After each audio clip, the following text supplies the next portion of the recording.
जब हम पिकल की बात करते हैं तो इसके पास यही जस्ट बताना शुरू किया था कि पिकल के पास दो फंक्शंस हैं, एक है लोड, इसका काम क्या होता है, टू रीड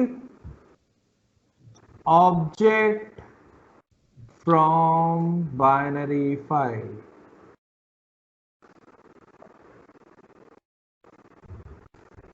डंप का क्या काम होता है? सर ये एक ही फंक्शन है पिकल लोड। पिकल एक सर मॉड्यूल लोड पिकल का सबसेट है ना? पिकल मॉड्यूल है, मॉड्यूल के अंदर फंक्शंस हैं, तो ये एक फंक्शन है, ये दूसरा फंक्शन है, पिकल के अंदर है ये। ओके अर्जुन? अच्छा। To write data into binary file. कोई डाउट है इतने में? सर बाइनरी फाइल होती क्या है? बाइनरी फाइल में डेटा बाइट्स की फॉर्म में लिखा जाता है, मतलब उसमें आपका टेक्स्ट, देखो टेक्स्ट का मतलब जो आप लिख रहे हो उसे आप रीड कर सकते हो, लाइक एक जो भी आपने लिखा ये एज इट इज लिखा जाएगा टेक्स्ट फाइल। मतलब टेक्स्ट फाइल में जब आप ओपन करोगे तो उसे पता होगा ये क्या लिखा है। बाइनरी फाइल में क्या होगा कि ये अगर आपने 21 लिखा है तो बाइनरी फाइल में ये एज ए नंबर लिखा जाएगा 21, पर टेक्स्ट फाइल में ये लिखा जाएगा 21। डिफरेंस समझते हो? 21 इज एज ए स्ट्रिंग, ये स्ट्रिंग है, और इस केस में ये क्या है, नंबर है। बाइनरी फाइल में उसके डेटा टाइप के हिसाब से वैल्यू स्टोर होती है, टेक्स्ट फाइल में टेक्स्ट के फॉर्म में डेटा स्टोर होता है। क्लियर है? Yes sir. तो डेटा टाइप स्टोर होना बाइनरी फाइल का काम है, डेटा टाइप स्टोर ना होना टेक्स्ट फाइल का काम है। कोई दिक्कत है यहां तक किसी को भी? ओके, कोई डाउट नहीं है? No sir. हम आपके स्काइप पे फर्स्ट स्क्रीनशॉट भेज देते हैं।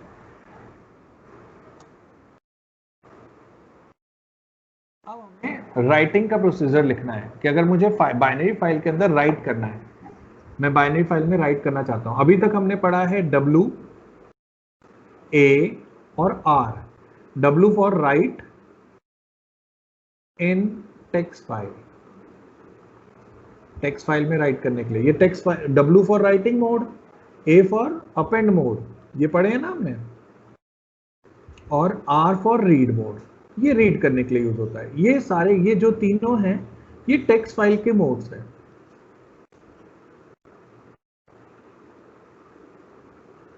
टेक्स्ट फाइल को ओपन करने के लिए यूज होते हैं। अगर आपको बाइनरी फाइल यूज करना है तो WB लगा दीजिए, right binary, AB append binary और रीड बाइनरी, ये मोड्स आप यूज कर सकते हो। राइट का मतलब होता है कि अगर एग्जिस्टिंग कोई फाइल पड़ी हुई है तो ये उसमें जो लिखा हुआ है उसे मिटा देगा। अगर कोई फाइल पहले से एग्जिस्ट नहीं करती है तो नई फाइल क्रिएट कर देगा और फिर उसमें राइट करेगा। ओके, राइट बाइनरी क्लियर है सबको? AB फॉर अपेंड बाइनरी, ये इसका काम भी यही होगा, पर इसके काम में क्या होगा कि अगर पहले से फाइल बनी हुई है तो उसमें जो लिखा है उसे मिटाएगा नहीं, कर्सर को एंड में ले जाके राइट करने की परमिशन देगा। ओके, पर अगर फाइल पहले से नहीं पड़ी तो उसे क्रिएट कर देगा और देन राइट करेगा उसके अंदर। क्लियर है? AB का मतलब, और RB का मतलब अगर फाइल एग्जिस्ट है तो उसे रीड मोड, रीड करने के पर्पज से ओपन कर देगा। यहां तक कोई डाउट है तीनों मोड्स में? राइट और बाइनरी में क्या डिफरेंस है अर्जुन? राइट बाइनरी फाइल और अपेंड बाइनरी फाइल, इन दोनों में क्या डिफरेंस है? सर राइट मतलब शुरू से लिखना,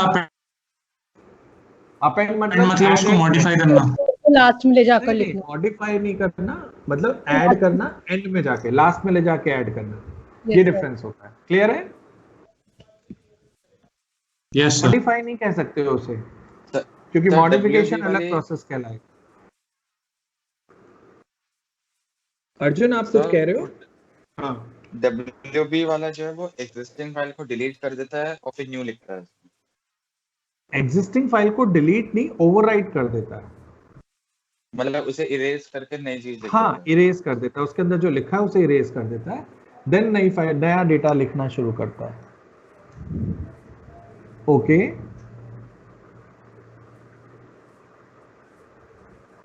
यस और नो? Yes sir. गुड। अब हमारा काम क्या है? सबसे पहले हमें फाइल के अंदर बाइनरी डेटा लिखना है। बाइनरी डेटा के लिए मैं कॉम्बिनेशन ऑफ डेटा यूज कर रहा हूं। मुझे स्टूडेंट की डिटेल रखनी है। स्टूडेंट की डिटेल्स में मेरे पास इंफॉर्मेशन क्या है? एक तो रोल नंबर है और एक नेम है और एक मार्क्स है। 3 चीजें मैं रखना चाहता हूं बाइनरी फाइल के अंदर। क्या क्या चीजें रखना चाहता हूं? रोल नंबर, नेम और मार्क्स। तो सबसे पहले हम फाइल को ओपन करेंगे। f1.open, ओपन फंक्शन से फाइल ओपन होती है। फाइल का नाम दे दीजिए स्टूडेंट st.dat। बाइनरी फाइल के लिए एक्सटेंशन जो है txt मत यूज कीजिएगा, क्योंकि txt एक रिजर्व्ड है फॉर टेक्स्ट फाइल। तो आप बाइनरी के लिए dat एक्सटेंशन यूज कीजिए या कोई और एक्सटेंशन यूज कीजिए। फिलहाल हम dat यूज करेंगे, तो st.dat यह आपकी फाइल का नाम हो गया। कोई डाउट? देन हमें राइट करना है क्योंकि फाइल में, तो मैंने राइट बाइनरी फाइल ओपन कर दी, क्योंकि बाइनरी फाइल है इसलिए मैंने WB लिखा है।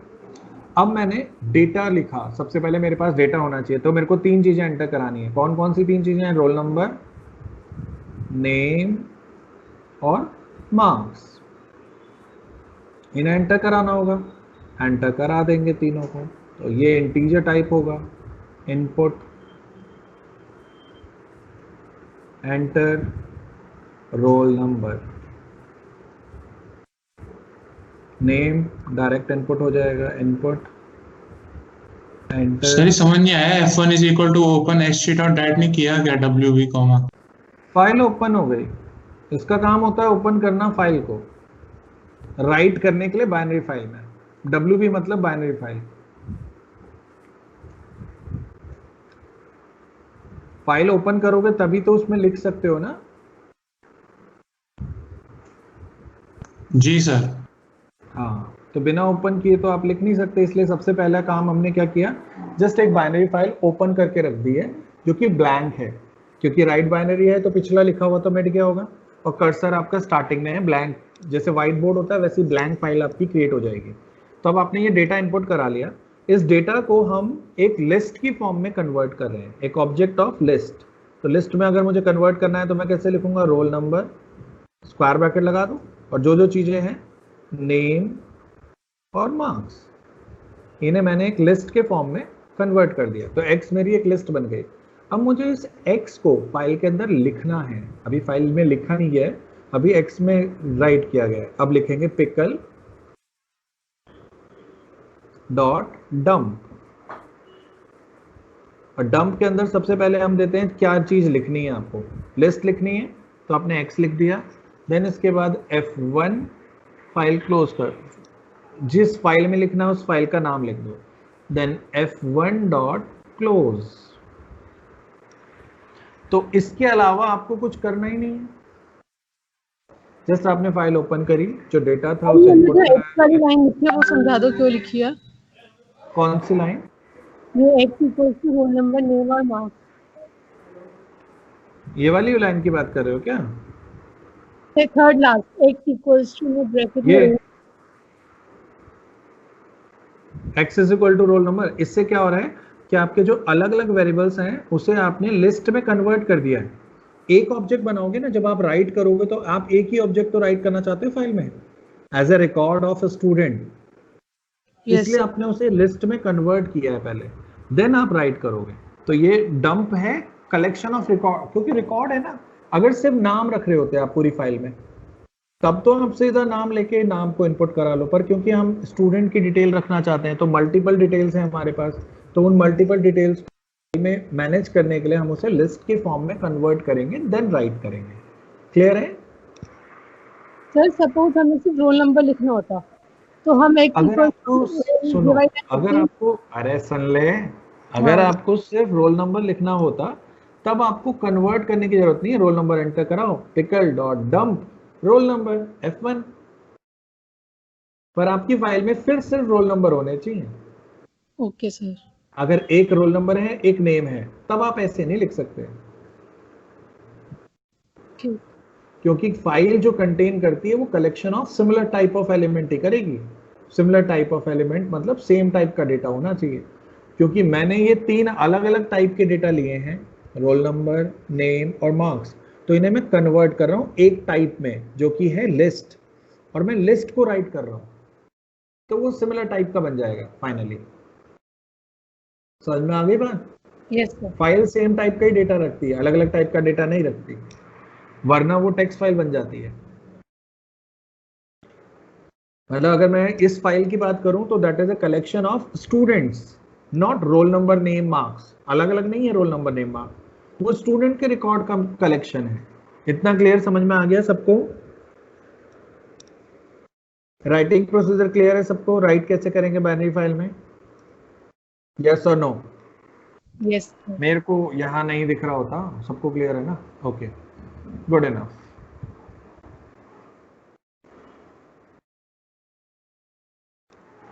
अगर हम राइट ही कर रहे हैं तो हर बार क्या होगा, अगर ये तो राइट वाला प्रोसीजर हो गया, पर अगर मुझे डिफाइन करना है ऐड, मुझे जब भी मैं इस फंक्शन को कॉल करूं, role number name marks input हो और एक नया रिकॉर्ड ऐड हो जाए फाइल में। मान लो पहला रिकॉर्ड आपने डाला होता 1 अक्षता और मार्क्स 98, अब आप सेकंड रिकॉर्ड डालना चाहते हो तो 2 खुशी 98। तो अगर आप इस तरह से एक नया रिकॉर्ड ऐड, तो आपको इस मोड को चेंज करना पड़ेगा। तो यहाँ मोड में करता हूँ, WB की जगह में क्या, ए बी। ए पी, तो अपेंड बाइनरी। तो अब इसे दोबारा आप कॉल करोगे या इस प्रोसीजर को दोबारा रन करोगे तो ये फाइल ओपन करेगा पर पिछला डेटा मिटाएगा नहीं। आप फिर इनपुट करोगे सेकंड, थर्ड, नेम और मार्क्स, फिर उसे फाइल में राइट करोगे तो वो राइट फाइल के एंड में एज ए रिकॉर्ड हो जाएगा। थर्ड मान लो साक्षी और 98, इस तरह से आपका एक हर बार एक नया रिकॉर्ड ऐड हो जाएगा फाइल में। तो ये आपकी फाइल हो जाएगी st.dat। कोई दिक्कत है किसी को यहाँ तक? सर बस वहाँ पे मतलब लिखना है, बाकी सब कुछ ऐड, हाँ जी, तब वही चेंज किया है ना, ऐड अ न्यू रिकॉर्ड। अगर आपको एक नया रिकॉर्ड ऐड करना है तो क्या चेंज होगा? एक वर्ड का चेंज हुआ और कुछ नहीं चेंज हुआ। वो है राइट, ये है अपेंड। इसमें कोई डाउट है किसी को भी तो बताइए। नहीं है? ओके। नहीं है सर। एक क्वेश्चन मैं दे रहा हूं, करके दिखाओ। राइट अ फंक्शन, फंक्शन लिखना आप सबको ही आता है, तो राइट अ फंक्शन। सर दोनों ने काम तो सेम ही करा ना। आप जब राइट बाइनरी वाला यूज करोगे और दोबारा कॉल करोगे ना तो वो पिछला वाला मिटा देगा। डिफरेंस बताता हूं। अगर आपने राइट बाइनरी वाला करा, मान लो राइट फंक्शन, ठीक है, कॉल किया होता, तो आपने 2 बार कॉल किया, तो पहला नंबर इनपुट कराएगा 1x98। जब दोबारा कॉल होगा ना राइट, तो क्या होगा, पहले वो इसे मिटा देगा और फिर नया रिकॉर्ड जो तुमने इनपुट किया होगा 2y98, तो फाइल में एक ही रिकॉर्ड आएगा इस केस में। पर अगर आपने इसे अपेंड लगाया होता तो फर्स्ट रिकॉर्ड को वो मिटाता नहीं, उसे वैसे ही रहने देता, सेकंड रिकॉर्ड को ऐड कर देता फाइल के एंड में। डिफरेंस समझ में आ गया दोनों में क्या है? यस, तो मतलब सर सारे स्टूडेंट्स का रिकॉर्ड चाहिए तो आर भी यूज करेंगे, एक्चुअली हम करेंगे। अपेंड ही यूज करते हैं ज्यादातर। बस आपको पता होना चाहिए दोनों में डिफरेंस क्या है, क्योंकि अगर आप एक ही बार फाइल क्रिएट करने वाले हो तो अब आप राइट यूज करते हैं, पर अगर आपको बार बार रिकॉर्ड्स ऐड करने हैं तब हमें वही यूज करना होता है। Write a function that add a new record in employee.dat binary file।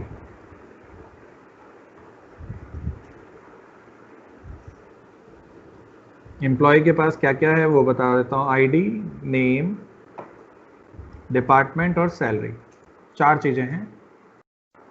ये क्वेश्चन में आपको दिया हुआ है। अब आपको बाइनरी फाइल के अंदर राइट करना है, ऐड करना है, actually add a new record. तो फंक्शन बनाइए, करके दिखाओ मुझे, करो और सेंड करो, व्हाट्सएप करो। चलिए कोई नहीं। अब हमने जिस फाइल में राइट किया है, अब उस फाइल को हम रीड करके डिस्प्ले कराना चाहते हैं, तो st.dat read binary file. Then आपको लूप लगाना पड़ेगा। लूप लगाने से पहले हम लगाएंगे ट्राई कैच। हम इसलिए लगा रहे हैं क्योंकि हमारा लूप जो है वो इनफाइनाइट लूप है, व्हाइल ट्रू। इसका मतलब ये लूप चलता रहेगा। और इस लूप का काम क्या है, फाइल में से रिकॉर्ड्स पढ़ो। हम लूप में ट्रू क्यों लिख रहे हैं, क्योंकि हम चाहते हैं फाइल, हमें पता नहीं है ना फाइल में कितने रिकॉर्ड्स हैं, तो हम काउंटर लेके लूप नहीं लगा सकते भाई 1 से लेके 10 तक रिकॉर्ड्स पढ़ो, 15 रिकॉर्ड्स पढ़ो। हमें तो सारे रिकॉर्ड्स पढ़ने हैं फाइल में, तो हमने व्हाइल ट्रू लिख दिया, मतलब ये लूप चलता रहेगा। अब हमने कहा x is equal to, object रीड करके x में डाल देना, पिकल डॉट लोड। इस फंक्शन का काम है फाइल में से एक ऑब्जेक्ट रीड करना और उसे x नाम के वेरिएबल में डाल देना। तो जैसे फर्स्ट रिकॉर्ड जो होगा 1 2 3, मान लो ये रिकॉर्ड्स हैं x y z 98 97 57, तो फर्स्ट रिकॉर्ड जो है, ये फाइल ओपन होगी तो कर्सर फर्स्ट पे ही होगा, आप लोड करोगे तो वो एक रिकॉर्ड रीड कर लेगा। अब जो ये एक रिकॉर्ड रीड करेगा ये x में आ जाएगा 1x98। हाँ तो ये ट्राई और व्हाइल ट्रू क्या करते हैं? व्हाइल ट्रू लूप है, व्हाइल तो लूप होता है, ये पता है आपको? हाँ, नहीं तो ट्रू क्या है? अरे सुन ले, व्हाइल लूप है पता है, ट्रू मतलब it's a infinite loop. Infinite loop मतलब ये हमेशा चलता रहेगा। जितने रिकॉर्ड्स हैं, जितने नहीं, चलता ही रहेगा, ये नहीं रुकेगा। तो जैसे हमने राइट पर जो एग्जांपल लिखा उसमें से 3 ही है, तो एंड में बस 3z और 57 करेगा, उसका रुक जाएगा ना? नहीं, उसके बाद भी चलेगा। ये क्या डिस्प्ले करेगा? कुछ नहीं, अभी बता रहा हूँ ना, रुक जा। पर व्हाइल ट्रू का मतलब पूछा ना तूने, मैं बता रहा हूँ ये लूप हमेशा चलता रहेगा। इसका काम होता है व्हाइल ट्रू मतलब इट्स एन इनफाइनाइट लूप, ये चलती ही चली जाएगी। ठीक है, इतनी बात समझ में आ गई? यस और नो? और अगर सर रोकना हो तो? यस सर, अरे देवी रुक जाओ, रोक रहे हैं ऐसे थोड़ी चलते ही रहेगा। बनाया है प्रोग्राम, पहले व्हाइल ट्रू का मतलब पूछ रहे हो या उसे रोकने का मतलब पूछ रहे हो? While true. अभी जस्ट मैंने आपको व्हाइल ट्रू बताया है। ट्रू मतलब इनफाइनाइट लूप, ये चलता रहेगा। अब ऐसा कोई प्रोग्राम नहीं होगा कि वो चलता ही रहे, उसे रोकना भी आपको होगा ही किसी ना किसी कंडीशन पे। इतनी बात समझ में आ गई? इसलिए व्हाइल ट्रू लगा दिया मैंने। अब इस लाइन को, ये लाइन क्लियर है आपको? इसका काम क्या है, फाइल में से एक रिकॉर्ड रीड करो और कर्सर को आपको यहाँ पे x में डाल दो उस डेटा को, और कर्सर आगे बढ़ा दो। अभी यहाँ था, अब यहाँ आ गया। सही है? और ट्राई क्या करता है? ट्राई कुछ नहीं कर रहा, अभी कुछ नहीं कर रहा। ये ट्राई क्या करता है भाई बताओ? मैंने बढ़ा रखा है ट्राई तो। अर्जुन, एक्सेप्शन हैंडलिंग पढ़ाई थी? नहीं सर। क्यों नहीं पढ़ाई थी? तू नहीं था क्या उस दिन? लास्ट 2 क्लास में वही पढ़ाया है। टाइप ऑफ एरर्स पढ़ाई थी। यस तो सर। ट्राई चेक करता है फॉर एरर, हाँ कि इसमें कोई एरर तो नहीं आ रही है, वो ये चेक करता है। Run time error. सर ये तो रिकॉर्डिंग में नहीं दिखा था। तो मुझे नहीं पता, रिकॉर्डिंग में नहीं दिखा तो आई एम वेरी, मतलब पर क्लास तो हुई थी ना। Yes sir. तो रिकॉर्डिंग में भी होना चाहिए, होगा कहीं ना कहीं। सर एक और चीज पूछती थी, सपोज जब ये खत्म हो जाएगी ट्यूशन तो उसके बाद इस स्काइप में सारी वीडियो रहेंगी या चली जाएंगी? नहीं नहीं, ये सब चली जाती हैं। 30 डेज के लिए होती है वैसे। 30 डेज तक रहती हैं, पर आपके पास ये वीडियोस पोर्टल पे रहेंगी। You can access from portal. मैंने डाउनलोड कर लिया वीडियोस। हाँ नहीं कर लिया, वो ठीक जो है। साइट से सर, एजाइल कंप्यूटर वाली साइट से? हाँ हाँ, वहां पे अवेलेबल हो जाएंगी फोटो, ये सारी रिकॉर्डिंग अवेलेबल हो जाएंगी। ठीक है सर।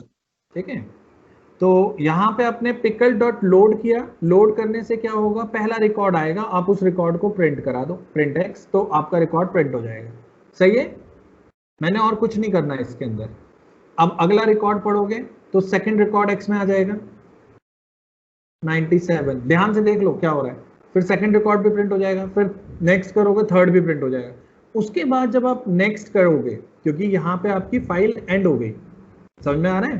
तो जो ये लोड फंक्शन है ये रीड जब करने की कोशिश करेगा उसके बाद भी, तो यहाँ पे क्योंकि है ही नहीं कुछ पढ़ने को, जो आप कह रहे थे अर्जुन कि भाई इसके बाद तो खत्म हो जाएगा, इसके बाद खत्म इसलिए होगा क्योंकि यहाँ पे आ जाएगी एरर। क्या आ जाएगा? एरर। और एरर कौन सी आएगी? Run time error. और रन टाइम एरर कौन सा, उसका नाम क्या होगा? EOF एरर, ये नाम है उस एरर का, ये मैं आपको बता रहा हूं। EOF एरर मतलब एंड ऑफ फाइल एरर। तो अगर एंड ऑफ फाइल पे जाके आप पढ़ने की कोशिश करोगे तो लोड फंक्शन आपको एक रन टाइम एरर दे देता है, और वो एरर क्या होती है? EOF एरर, यानी कि एंड ऑफ फाइल एरर। तो उस एरर को कैच करने के लिए हमने ट्राई लगाया था कि अगर कोई एरर आती है तो उसे हम पकड़ेंगे एक्सेप्ट पार्ट पे, EXCEPT एक्सेप्ट। ये जो कीवर्ड है इसके आगे हम लिखते हैं टाइप ऑफ एरर, कौन सी एरर आप हैंडल करना चाहते हो। तो मैंने कहा EOF एरर। तो अगर इस कोड में जो इसके अंदर लिखा हुआ है ट्राई के अंदर कोई एरर जो कि एंड ऑफ फाइल एरर है वो आती है, तब आप इसके अंदर जो लिखा है वो काम करिए। इसके अंदर मुझे क्या करना है? फाइल क्लोज करनी है बस, F1.close, खत्म। मुझे तो कुछ और करना ही नहीं ना, इस लूप से बाहर आ जाओगे बेसिकली आप। तो क्योंकि एरर आती है तो क्या होता है? प्रोग्राम बीच में ही टर्मिनेट हो जाता है। टर्मिनेट की जगह पे क्योंकि ट्राई लगा है तो एरर थ्रो करेगा और एक्सेप्ट पार्ट पे चला जाएगा और फाइल क्लोज हो जाएगी। अब पूछो इसमें क्या पूछना है। अब ट्राई समझ में आ गया, अब एक्सेप्ट समझ में आ गया। ट्राई क्यों लगा है? ट्राई को उस ब्लॉक को लिखते हैं जो मॉनिटर कोड होता है जिसमें हमें लगता है कि एरर आए या जिसमें हम चाहते हैं एरर आए। फिलहाल के केस में इस वाले पार्ट में एरर जनरेट होगी, क्योंकि आप जब एंड के बाद रीड करोगे तो कभी ना कभी तो एंड पे पहुंचोगे फाइल के, और तब रीड करोगे तो एंड ऑफ फाइल एरर आएगी, और एंड ऑफ फाइल एरर आएगी तो आपको फाइल क्लोज करनी होगी, तब ही आप क्लोज करोगे। तो इसलिए आपने तब फाइल क्लोज कर दी। कोई डाउट है तो पूछिए आप।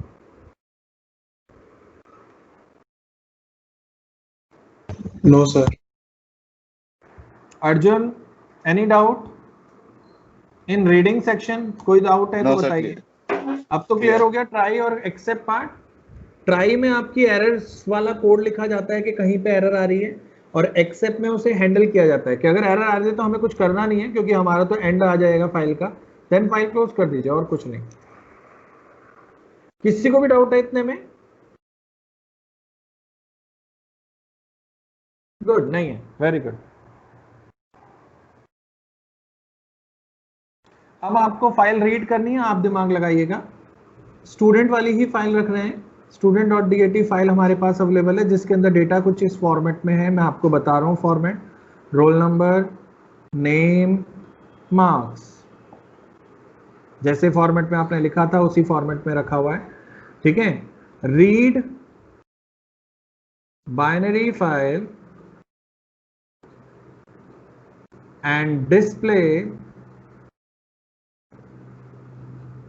only students